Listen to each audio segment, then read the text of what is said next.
Lo primero de todo que debemos saber es qué es un demonio. Cuando estamos hablando de un demonio, ¿de qué estamos hablando? Pues el demonio es un espíritu. La palabra espíritu es la que usa la Sagrada Escritura en el Nuevo Testamento para designar esas realidades no materiales de seres personales, libres, que Dios creó y a los que impuso una prueba. Espíritu viene de la palabra latina spiritus, que significa hálito, soplo, aliento. Esto es un espíritu. Pues el Nuevo Testamento nos dice que ese gran espíritu infinito que es Dios, crea a su vez muchos espíritus a los que puso una prueba. ¿Y esa prueba por qué? Pues les puso esa prueba porque tenía que darles un grado de gloria.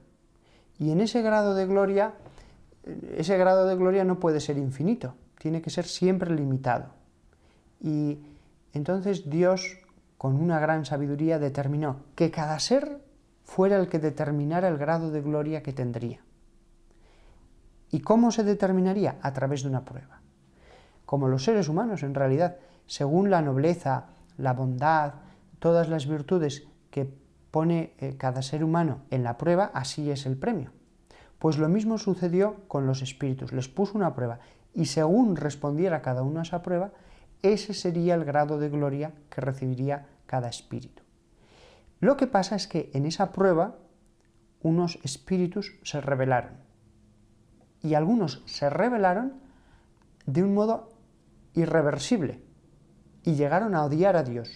Esos son los que hoy día llamamos demonios. Pero de las manos de Dios nada salió malo. Todas las naturalezas angélicas eran buenas. Y fueron ellos mismos los que en la prueba optaron por la desobediencia.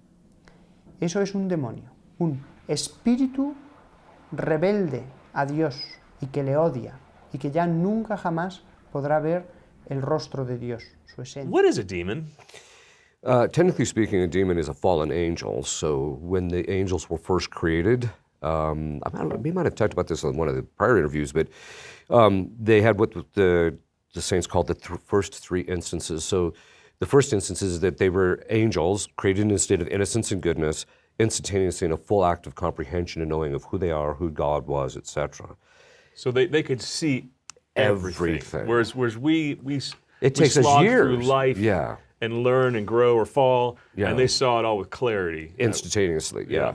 And then the second instance is they made their choice. Are you going to follow what God is asking you to do or not? And then the third instance is the reward. So either they were given the beatific vision or they were immediately damned. And so, and even in session, the demons will talk about these three instances.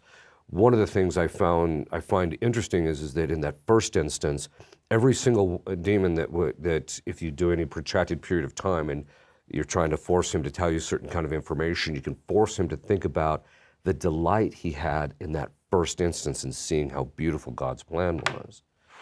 And yet he still chose against it, which is one of the reasons why they suffer so much, because they've given this thing up. So, and they try to keep their mind off it, but if you force them to think about it, there's not a demon that won't cry over the whole thing, right? So they'll literally start crying. But so the demon is basically someone, he was an angel who was created good, who chose to refuse God's task, the task that God was asking him. And there's other things that go along with that particular sin that they had, but they ultimately just refused to accept God's assigned task.